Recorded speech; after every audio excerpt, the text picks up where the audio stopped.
Paunawa mga idol, sa videong ito hindi ko na kinaya yung emosyon ko.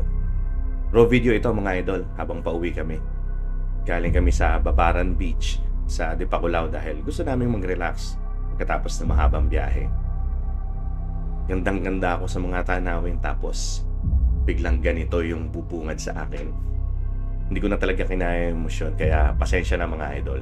Pero gustong i-share sa inyo dahil may aral tayong matututunan dito. Pasalamatan muna natin mga idol ang Passion Customs na katuwang natin upang makagawa tayo ng ganitong mga video.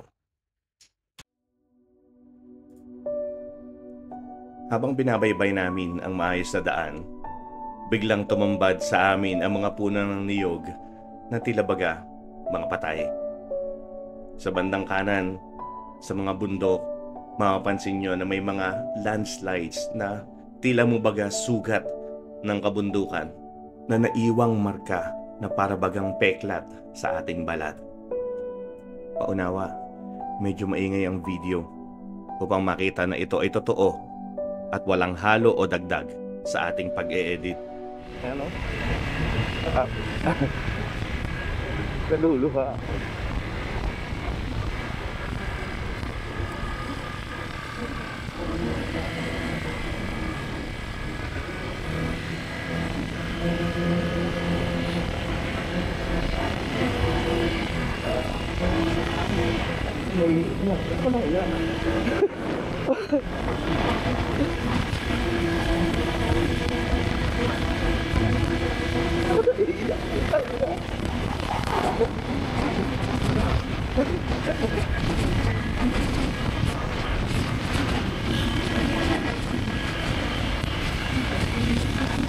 Ba't ako naiyak?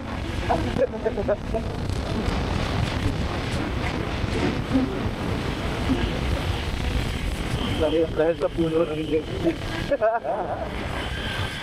Ang ina mo si Ima. Ano nga ba ang makukuha natin na aral mula dito?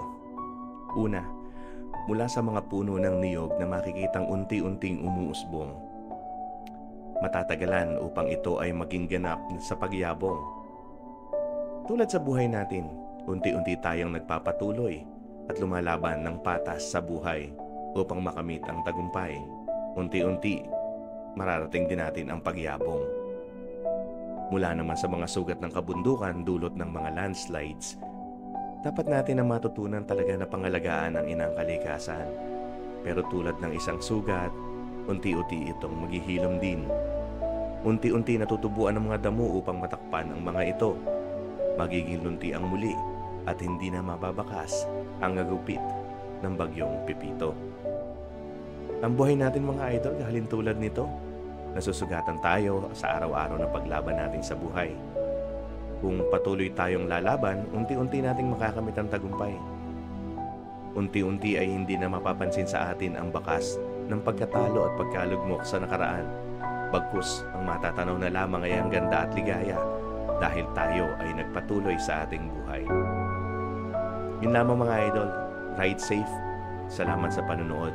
Basta, laban lang tayo. Magtatagumpay din tayong lahat.